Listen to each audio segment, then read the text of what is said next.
Roberto é nosso pastor lá na segunda igreja de Campinas, antiga Jardim Leonor, né? Porque agora não fala mais Jardim Leonor, é segunda igreja, e amigo nosso.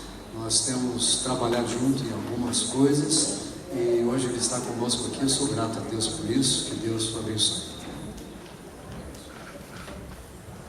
Paz do Senhor, meus amados. Bom estar com vocês aqui agora de manhã. Eu aceitei o convite do Mauro porque eu tenho andado com ele já recentemente. Eu disse, não posso deixar de atender esse convite do Mauro, mas é bom poder estar com vocês. Podemos nos reunir. Domingo de manhã é um dia especial. Aliás, domingo é o dia que nós dedicamos ao Senhor, em que devemos estar na casa do Senhor, tanto de manhã quanto à noite, porque é o nosso dia para o Senhor. 6 dias nós temos para nós, e um dia nós damos para o Senhor como ordenança da palavra de Deus. Na verdade, hoje de manhã eu quero estar trabalhando com vocês sobre esse tema tão presente que se chama depressão. Nós vamos dividir a nossa palestra em 2 momentos. Eu vou dar a palestra e vocês, durante o decurso dela, podem estar anotando questões para fazerem perguntas, e vamos abrir para um tempo de perguntas, porque a gente cresce muito mais nas perguntas do que na palestra propriamente dita. Então, qual é a nossa intenção?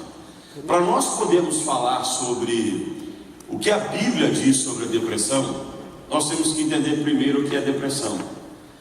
E é um tema que tem trazido muito conflito no meio da igreja evangélica, por falta de conhecimento, por falta de estudo. Eu trabalho já nessa área pelo menos há 20 anos, que eu tenho trabalhado, tenho atendido nessa área, ajudando famílias, ajudando casais, ajudando pessoas dos mais variados níveis.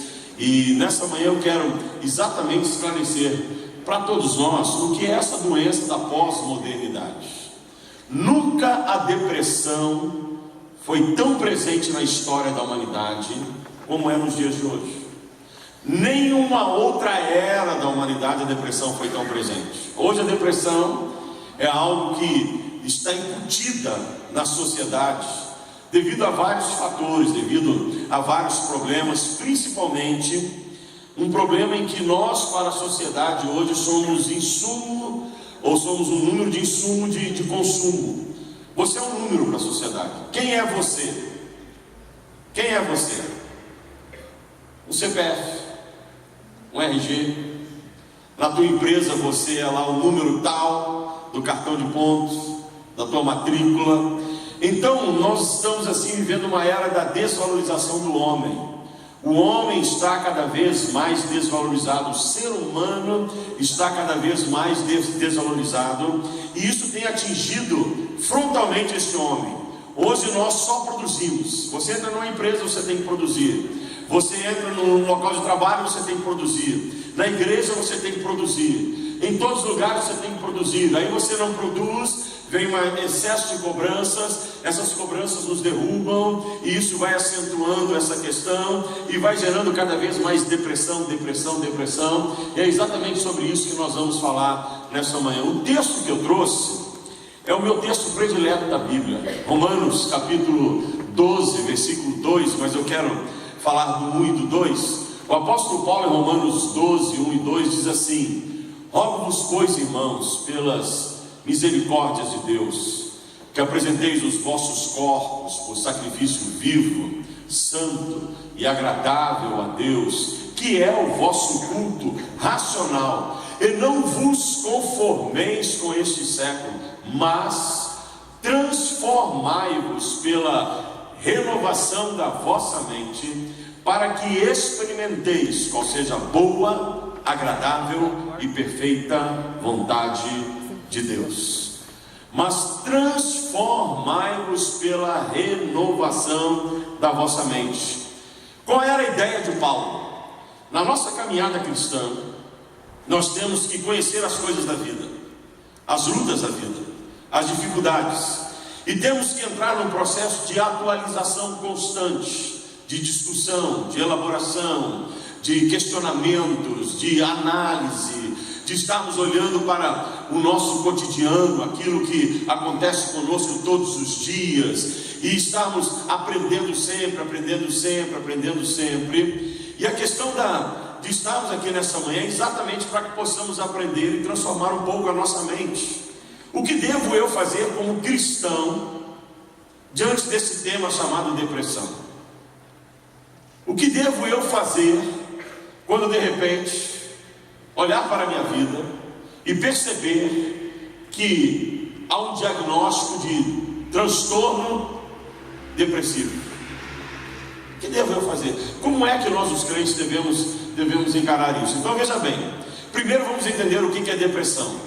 A tradução literal da palavra depressão é achatamento, afundamento ou abatimento.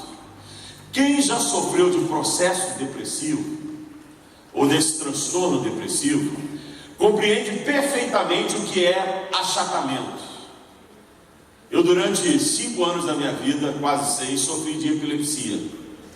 Então eu estava no seminário quando houve um diagnóstico de epilepsia, e sempre que eu retornava das minhas crises epiléticas, eu retornava com uma depressão profunda, me sentindo exatamente um achatado, um afundado e plenamente abatido.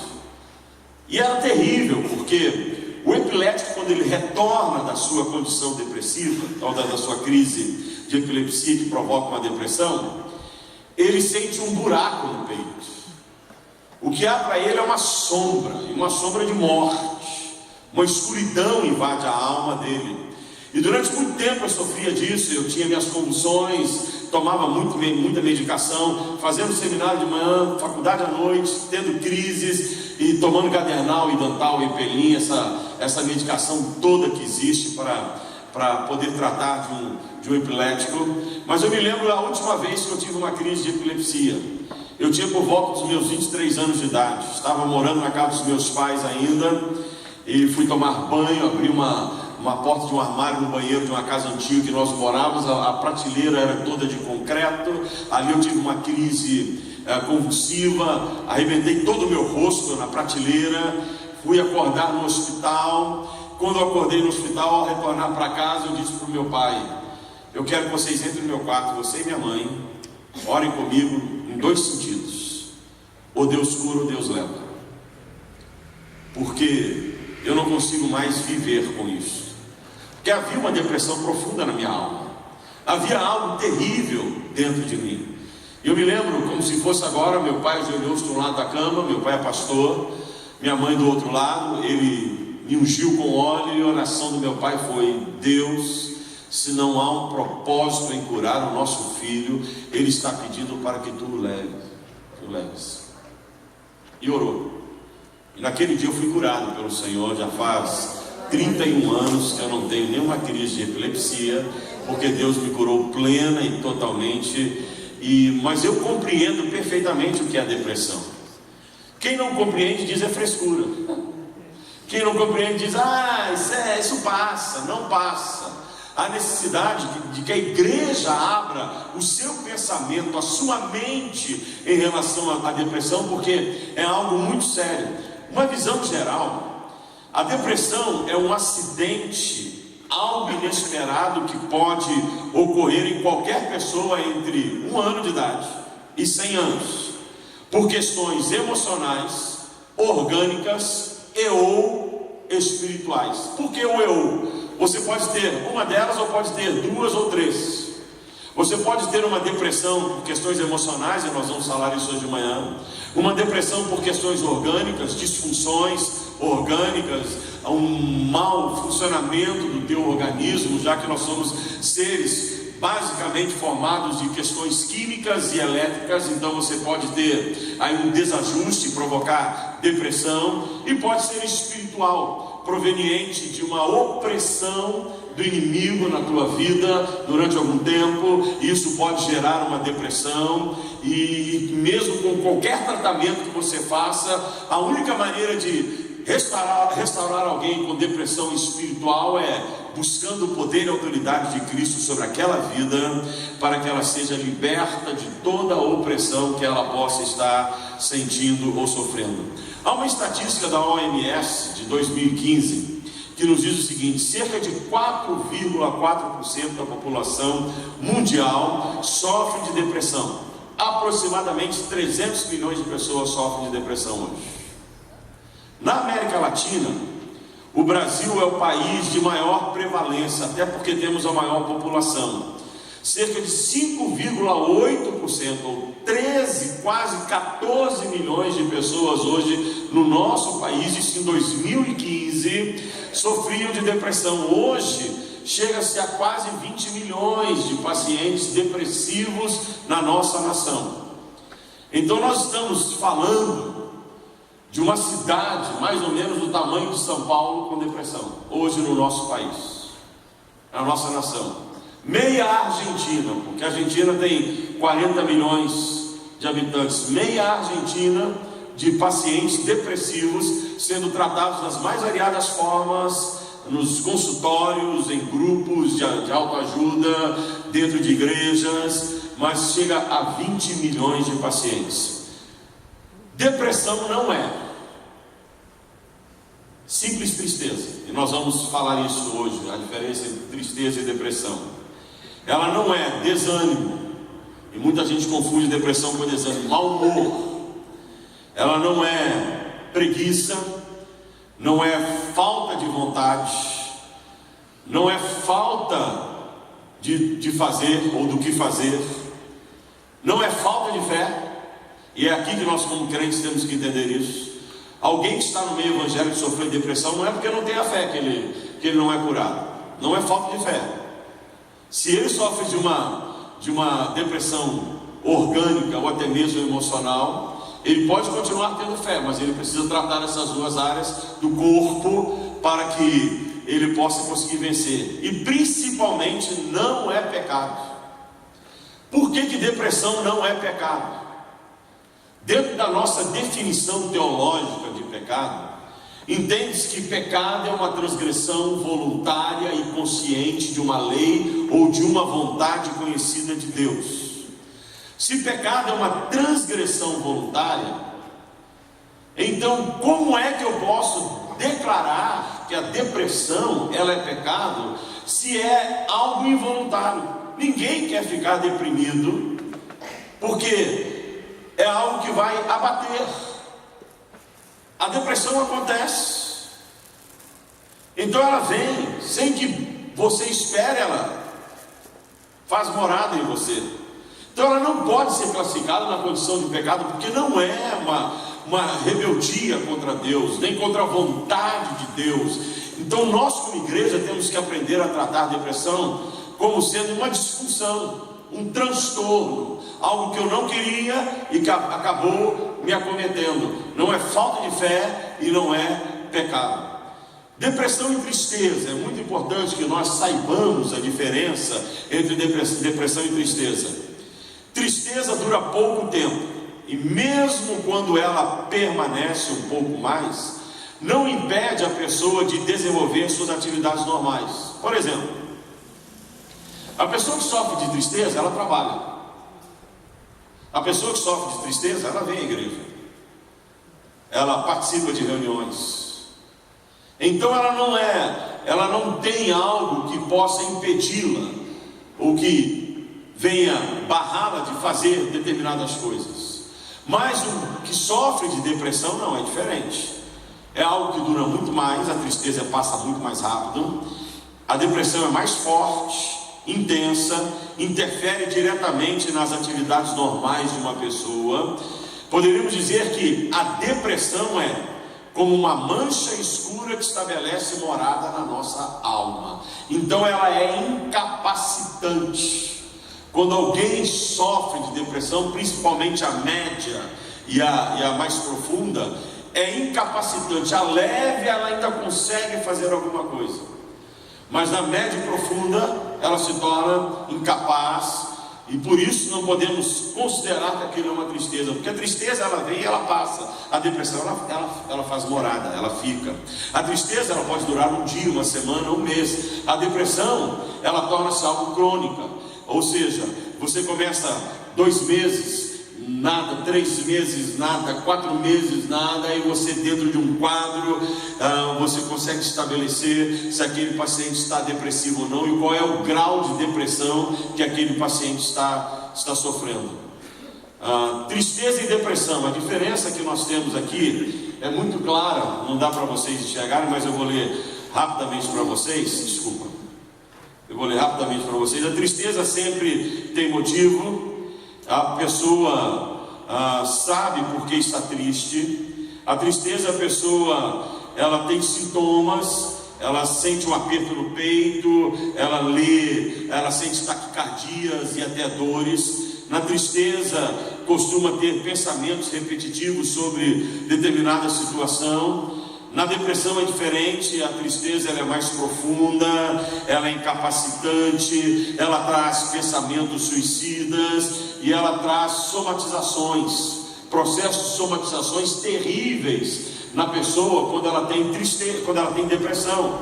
A depressão ela é tão somatizante que você começa a desencadear outras enfermidades, e a pessoa ela vai tratar de outras enfermidades e não consegue a cura, porque o problema não é a enfermidade que ela está tratando, o problema é a depressão. Então, se curar a depressão, ela é curada de outra área, porque ela somatizou, ela entrou no processo de somatização.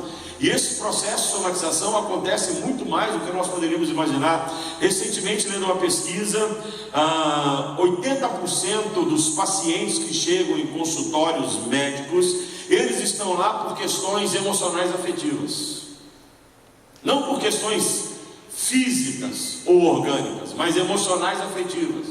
Então acaba desenvolvendo uma enfermidade, porque houve um processo emocional, afetivo, que desencadeou aquilo. E muitas vezes esse processo gerou uma depressão, a depressão gerou uma somatização, a somatização aparece uma enfermidade. Então você tem que voltar lá na causa e não tratar as consequências. A medicina hoje ela é muito de consequências e não de causas. E se tratarmos as causas e buscarmos as causas, nós vamos encontrar a cura para muitas pessoas. 4 áreas que a depressão ela atinge a pessoa. Aliás, na verdade são 5 áreas: relacionamentos, apetite, sono, sexo e humor. Geralmente o paciente depressivo ele foge de relacionamentos, ele quer ficar dentro de casa, ele não quer participar de culto, ele não quer participar de reunião, ele não quer visita, ele quer ficar trancado no seu quarto, ele quer ficar na sua sala, às vezes ele não quer som nenhum, ele quer todo o silêncio para ele tem perda ou aumento de apetite, as duas coisas. Quando alguém começa a comer demais desenfreadamente, pode ser depressão. Quando começa a comer de menos e não quer saber daquela comida, pode ser depressão. Perde sono, dorme muito pouco, até porque a sua vida se torna uma vida mais letárgica. Então, dorme muito pouco, sono picado, quebrado, não tem vida sexual, a vida sexual é zero. E sofre de um problema de humor tremendo, porque tem hora que parece que vai estar bem, mas tem hora que está irritada, desesperada, quebra coisas, ou mesmo se revolta contra a pessoa, se revolta contra si. E é aí que entra a questão do suicídio em pacientes depressivos, porque ele se torna tão revoltado com aquela situação que ele quer arrancar de dentro de si aquela enfermidade, jogar fora. Aí ele acha o caminho do suicídio. Isso aqui nos faz até como igreja repensar um questionamento muito forte dentro da igreja evangélica, um pensamento muito forte dentro da igreja evangélica, que é o seguinte: todo suicida vai para o inferno? Esse é um questionamento que há dentro da igreja evangélica. A resposta imediata é todo. Não.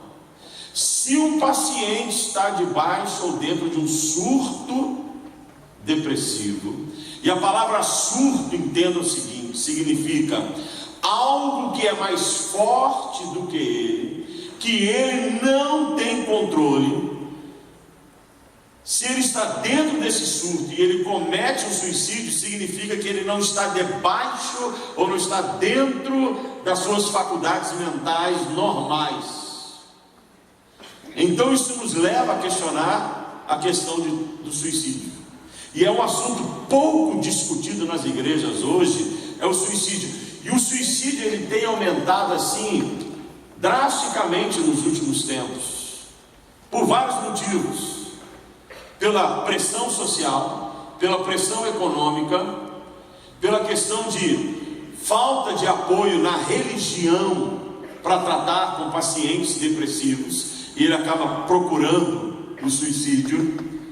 O suicídio ele tem sido muito presente nos nossos dias, mais do que vocês possam imaginar, no meio evangélico.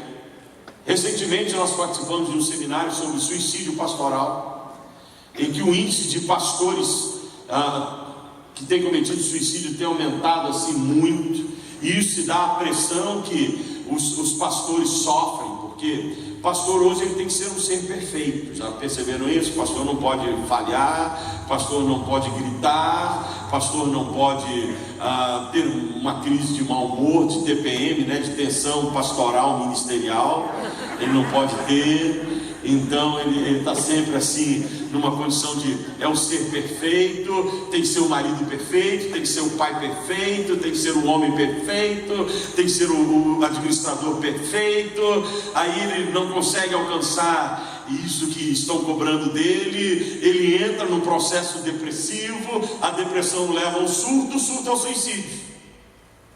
É terrível. Então são assuntos que nós temos que tratar na igreja.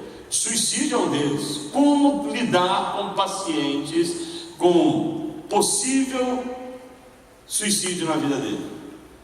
A igreja tem que estar aberta para isso. Os estágios ou intensidades da depressão. A depressão possui 3 estágios ou intensidades. Ela é branda, leve estado de desinteresse, pensamentos ainda normais. Ela é média e ela é acentuada. A média e acentuada que vocês estão vendo aqui, os sintomas se tornam mais fortes, surge a sensação de abandono, pensamentos lentos e sofridos, mais preocupação consigo mesmo, autocensura, alimentação e sono são perturbados, e acentuado ou grave, sintomas muito intensificados, afastamento social e espiritual bem definidos, preocupações obsessivas, perda ou aumento do sono, perda ou aumento do apetite. Essas são as que exigem mais cuidado. A branda é mais fácil de se resolver, só que nós temos que entender o seguinte: a acentuada e a média começam na branda. Então ela tem que aparecer, tem que tratar, não é fugir, e tem que falar, principalmente os homens, porque o homem não fala, o homem engole, o homem fica quieto. Nós temos a cultura social de que o homem que é homem não chora, o homem que é homem aguenta o tranco, o homem não fala. O índice de pacientes depressivos do sexo masculino hoje, ele tem aumentado muito, não tem aumentado nos consultórios. Por quê? Porque o homem não vai a consultório, o homem não vai em médico, o homem vai procurar psicanalista, psicólogo, psiquiatra, para quê? Vou contar da minha vida para os outros, para quê? O pensamento masculino é esse. Eu vou lá contar da minha vida para outro homem? Ele quer manter a fama de que ele é forte. Aí vem a depressão, o incapacita, ele sofre e ele morre incapacitado. Aí ele tem ataque cardíaco, ele tem câncer de aparelho digestivo. Porque a diferença é essa: quando o homem fica depressivo, o câncer que dá nele é aparelho digestivo, estômago, intestino, às vezes ataca o fígado. Na mulher é mama e aparelho reprodutivo. Então ambos têm depressão, só que mulher procura ajuda, homem não procura. mulher fala, o homem não fala, mas tem que ser colocado para fora e tem que ser tratado. Os sintomas emocionais da depressão, quais são? Perda de esperança, perda de autoestima, medo, perda do controle dos sentimentos, principalmente choro e raiva, sentimento de culpa, começa a sentir terrível, sentimento de vontade de morte, insegurança, sentimento de incapacidade de resolver problemas, são os sintomas mais imediatos da depressão. As causas da depressão podem ser hereditárias, pode. Olha que interessante, há um estudo científico que comprova que se uma mulher ela sofreu um abuso sexual na vida dela, aquilo pode perdurar até a terceira geração, segunda e terceira geração. Ou seja, uma neta ou um neto podem trazer uma carga hereditária de uma depressão por causa de um trauma de alguém na sua cadeia. Então eu posso ter depressão hereditária? Pode. A mãe que é depressiva, o filho pode ser, a filha pode. Não estou dizendo que vai ser sempre. Use bem, guarde bem a palavra pode. Há uma possibilidade disso poder ser transferido para filho ou para neto, e isso vai acompanhando as gerações. Ela pode ser emocional, principalmente devido a perdas, perda de entes queridos, pai, mãe que perde filho, que muda a inversão da ordem natural da vida, porque a ordem natural da vida são os filhos enterrarem os pais e não os pais enterrarem os filhos. Então isso pode provocar depressão. Perda de emprego, perda de um relacionamento, de um namoro, de um casamento, de alguma coisa nesse nível. Então as perdas, elas acentuam muito a questão da depressão. Pode ser questões afetivas, de relacionamentos. Um relacionamento que não vai bem, um casamento que não vai bem, um relacionamento familiar que não vai bem, uma condição de relacionamento no trabalho que não vai bem, e aquilo pode afetar a pessoa profundamente. Pode ser orgânica, como eu disse para vocês, nós somos química e elétrica.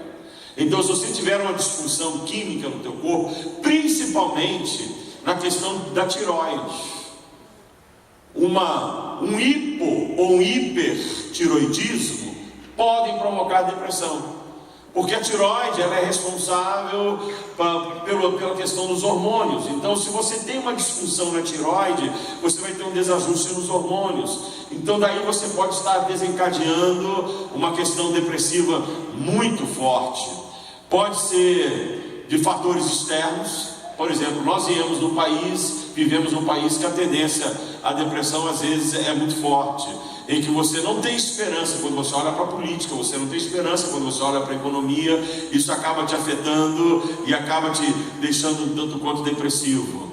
Pode ser por questões medicamentosas, erro de tratamento médico com medicação, excesso de medicação ou falta de medicação. Você tomou um medicamento errado e você está desencadeando um quadro depressivo, e aquilo precisa ser ajustado. Mesmo quando você vai no médico e o médico vem te dar uma fluoxetina, às vezes o princípio ativo da fluoxetina não é bom para você, então você tem que pular para uma paroxetina, para uma sertralina, e você tem que ajustar a medicação correta. Então uma medicação mal ajustada pode trazer depressão a um paciente.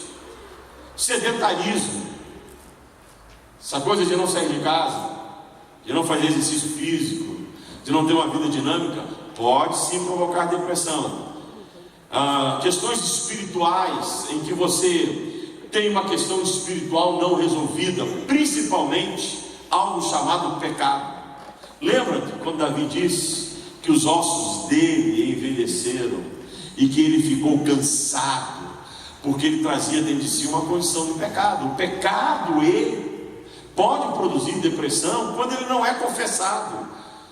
Por isso que a Bíblia diz: se confessarmos os nossos pecados, Ele, o Senhor, é fiel e justo para nos perdoar os pecados e nos purificar de toda injustiça. A Bíblia, ela é sábia, ela está trabalhando o seguinte: coloca para fora, não guarde, procure se libertar disso, porque foi para a liberdade que Cristo vos libertou, diz o apóstolo Paulo. Então você começa a entender que quando nós falamos de depressão no meio evangélico, algo que está muito ligado à depressão é o pecado não confessado. É aquele pecado oculto que você esconde, aquilo que você faz de errado e que você esconde. Então é necessário que você corrija a tua vida. Por isso que a vida de santidade que a palavra de Deus tanto nos apresenta, ligada à questão espiritual, ela nos guarda de cairmos em depressão, porque nós estamos longe do pecado. Estamos fugindo do pecado. Então a depressão de fundo espiritual, a santidade é um antídoto fantástico, maravilhoso, que nos ajuda demais a vencermos essa área. E há uma outra causa de depressão que eu não coloquei aqui, mas que está muito associado: problema de sono. Quando você dorme pouco, isso pode provocar em você depressão, porque você produz um cansaço físico no teu corpo, e aquilo produz um desgaste que pode levar à depressão. Compreendendo melhor as causas da depressão: a cirurgia cardíaca provoca a depressão? Provoca, porque veja bem, quando você tem um paciente que teve o peito aberto, ao abrir o peito é a área vital do corpo dele, então aquilo pode provocar nele sim uma depressão. E há muitos casos de pacientes que vêm de uma cirurgia cardíaca já tratando com medicação antidepressivo, porque os médicos entendem que aquilo provoca sim no paciente depressão. Falando de cirurgias, que eu não coloquei aqui, mas vale a pena ressaltar: cirurgia bariátrica. Há um alto índice de pacientes depressivos oriundos de cirurgias bariátricas. O paciente entra na cirurgia bariátrica, primeiro ele acha que aquilo ali vai ser um passo de mágica. Eu entrei um ogro e saí um príncipe.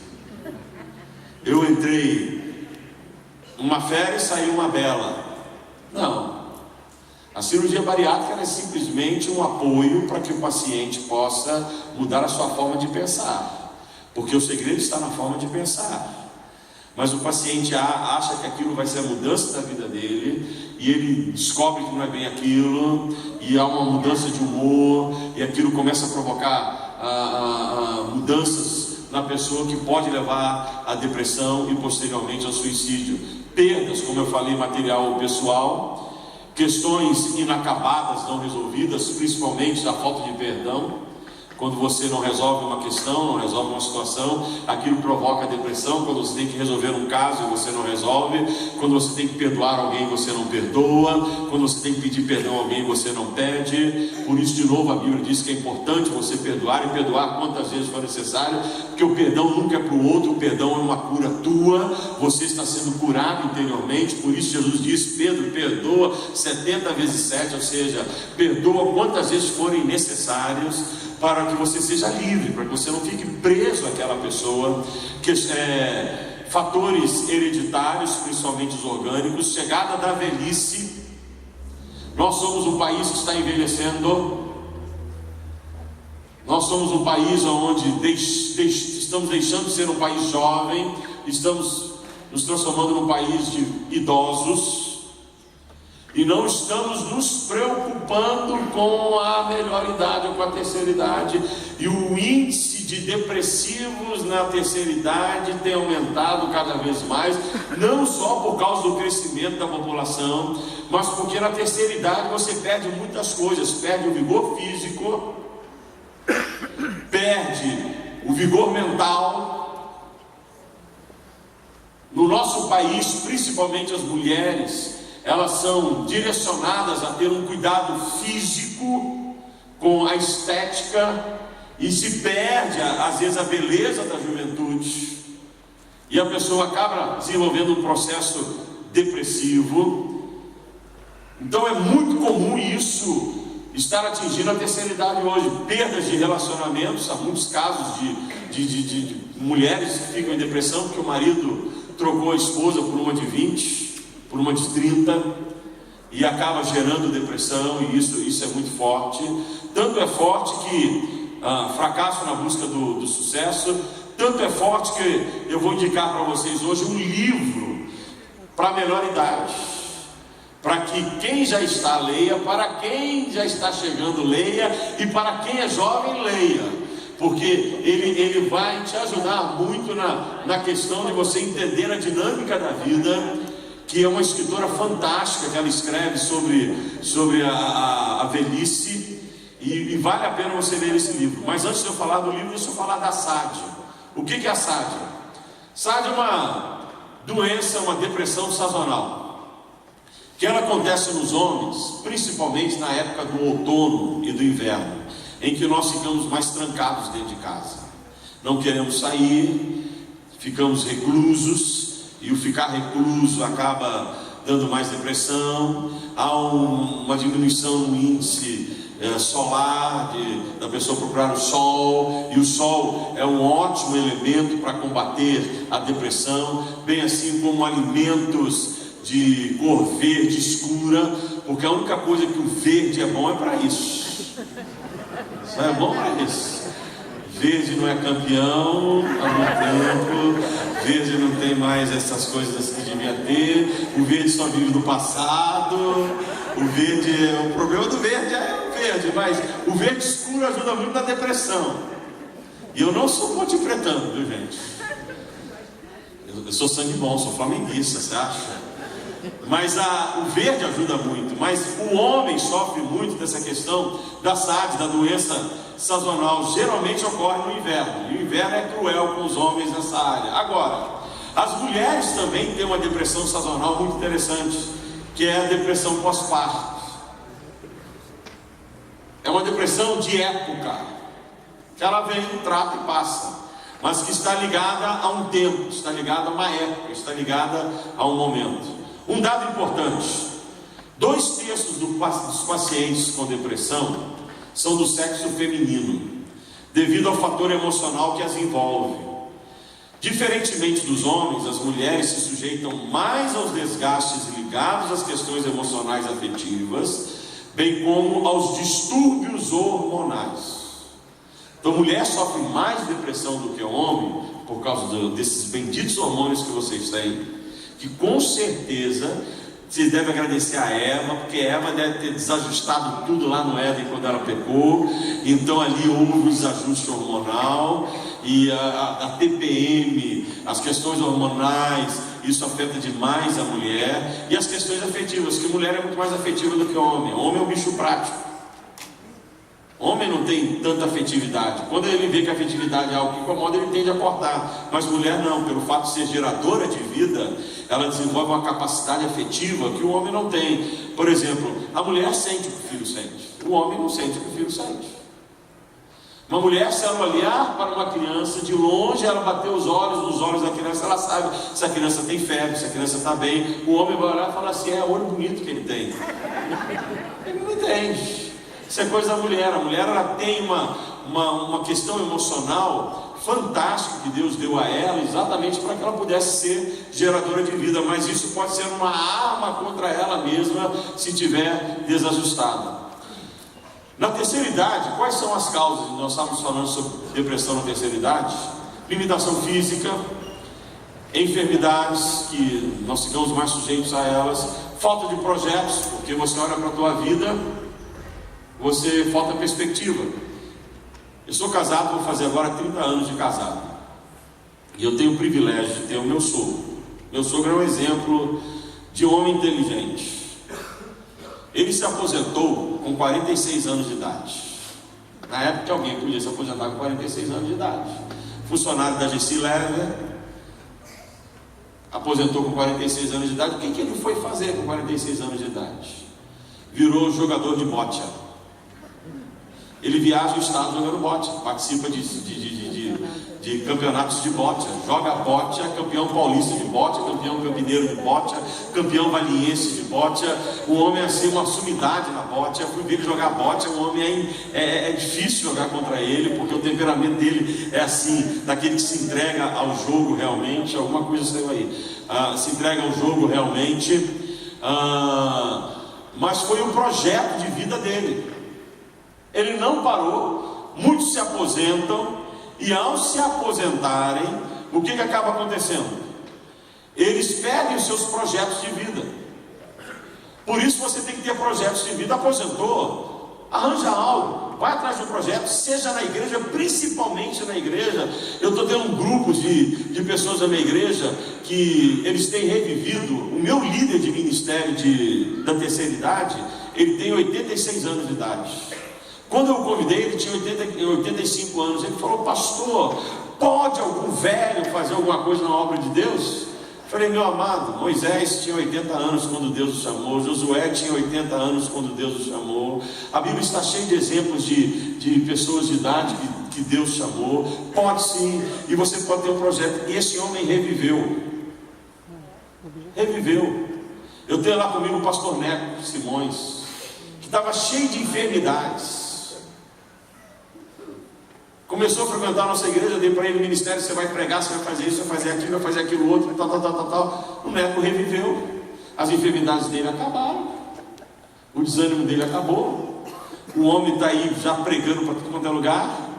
Outro dia a esposa dele me chamou e falou assim: pastor, meu marido foi curado.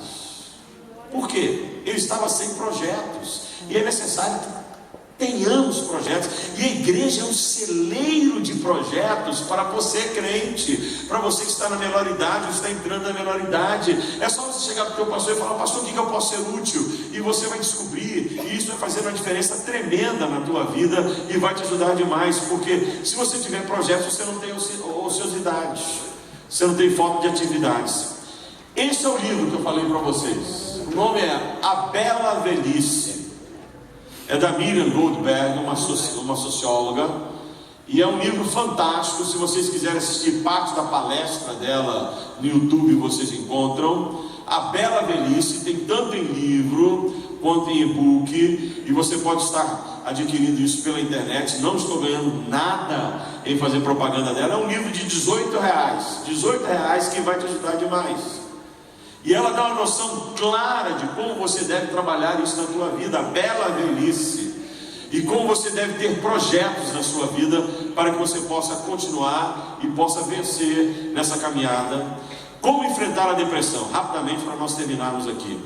Assumir que você está com depressão, procurar ajuda de especialistas, primeiramente um médico, para que ele possa diagnosticar se aquilo é físico, qual que é a origem daquilo. Seguir à risca as ordens médicas que vão ser prescritas. Buscar conjuntamente com tratamento medicamentoso uma terapia individual em grupo, e a igreja ajuda muito com essa terapia em grupo.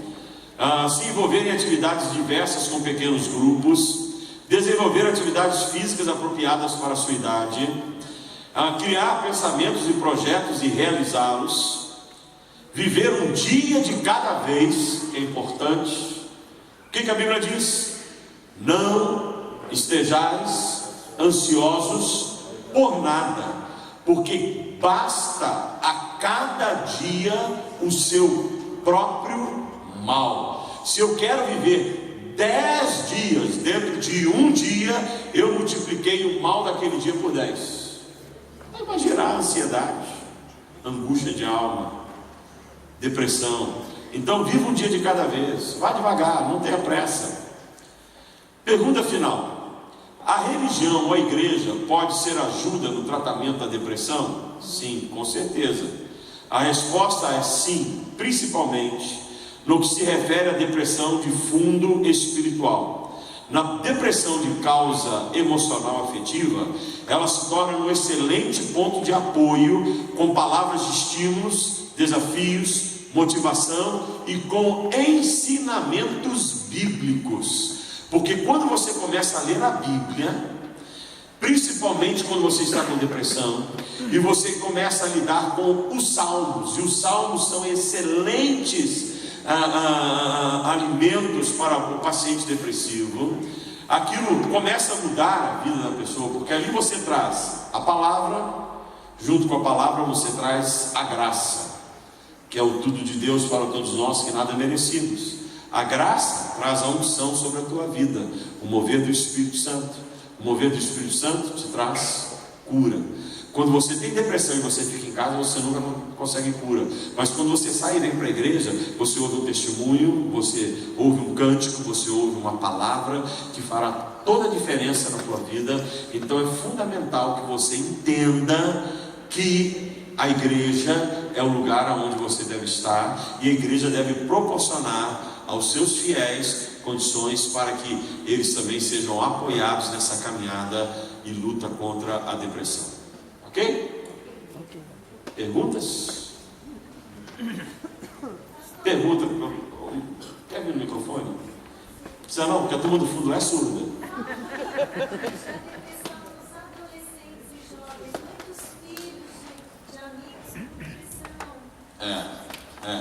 Bem lembrado, amigo. A depressão em adolescentes e jovens, eu vou começar até de crianças. Há um índice crescente de depressão hoje nas crianças, adolescentes e jovens. Nas crianças, o índice tem aumentado porque os pais são ausentes. Há uma ausência dos pais hoje. Por que há uma ausência dos pais? Porque pai e mãe têm que trabalhar. Antigamente o pai trabalhava, a mãe ficava em casa, então havia um vínculo. Hoje pai e mãe, devido à cobrança social e econômica, têm que trabalhar, e filhos são entregues a outros para que sejam cuidados, e isso é ruim. Então provoca-se muita depressão por rejeição, por questões não afetivas não desenvolvidas, e aí o quadro é muito amplo. Nos adolescentes e jovens, a depressão tem crescido muito devido à cobrança, principalmente a cobrança do seguinte: você tem que dar certo, você tem que produzir, você tem que dar resultado. Então os adolescentes, desde cedo, eles são estimulados. Você tem que ser um aluno nota 10 na escola, você tem que ser aquele que vai ser o referencial, e começa uma exigência desde cedo, que isso vai crescendo, vai chegando na mocidade. Quando se forma, aí vem a pressão da universidade: que profissão eu vou seguir, qual a profissão que pode me deixar rico, qual a profissão que pode me trazer sucesso. Então ele cai num círculo, num viver terrível, e isso é uma cilada. Os jovens hoje já não vivem mais a juventude, os adolescentes já não vivem mais a adolescência, eles vivem projetos, os projetos que a sociedade coloca para eles. Além disso, é uma geração que não sabe lidar com frustração. E o não saber lidar com frustração, quando vem a frustração, ele deprime. Por exemplo, diz não para o adolescente, para você ver. Ele se rebela, porque ele tem que ter aquilo, porque seu colega tem, seu vizinho tem, ele tem que ter. Não, você não pode ficar até tarde da noite em casa. Pai, por que eu não fora de casa? Por que eu não posso? Meu colega vai e tal. Em casa, os meus filhos desde pequeno tiveram disciplina. Quando chegaram na adolescência, queriam sair 11 horas da noite em casa. E tem uma cena muito, muito interessante que eu vivi isso na minha vida, e que meu filho agora, o outro, não esse está aqui, esse é o mais velho, o Henrique está aqui, é o meu, ele disse que é a minha, é Humberto melhorado. Deus aperfeiçoou ele, eu nele, tá bom. Eu falo, se luta com isso. Mas o meu filho mais novo e tal, e sempre um temperamento mais exclusivo, ele tinha que estar em casa às 11 horas. E deu 11h15, o abençoado não chegou em casa. O que eu fiz? Apaguei todas as luzes de casa. Ele já estava dirigindo. 11h20 ele chega em casa, as luzes apagadas, e eu em pé atrás da porta. Quando ele entrou, ele deu um pulo. O que você está fazendo aí, pai? Que horas você tinha que chegar em casa, abençoado? São 11h20, né? Eu preciso dizer alguma coisa? Não vai ter uma próxima vez. Mas isso ele entendeu porque desde cedo ele tinha disciplina, sabia dos nãos. Hoje, pai e mãe não dá não põe limites, é a geração sem limites. E quando alguém põe um limite, aí a igreja põe um limite, o pastor é o chato. Sabe aquela coisa, menino, se você não melhorar, eu vou te levar lá para o pastor para você ter uma conversa com ele? Pelo amor de Deus, não faça isso com teu filho, porque ele vai chegar na igreja já achando que o pastor é um monstro. Não faça isso, não faça. Mas a geração que não sabe ser frustrado, o não ser frustrado, quando vem as frustrações, e a vida para nós que já temos mais de 40 anos de idade, a vida, ela é cheia de frustrações. O emprego traz frustrações, relacionamentos traz frustrações, de vez em quando Deus nos frustra para poder nos ensinar. Então a vida ela é cheia de frustrações, e o não saber ser frustrado e não aceitar tem provocado muita depressão. Mas um grau de exigência que se tem hoje em adolescentes e jovens é um grau que traz depressão terrível na vida desse grupo. Ok? Mais alguém?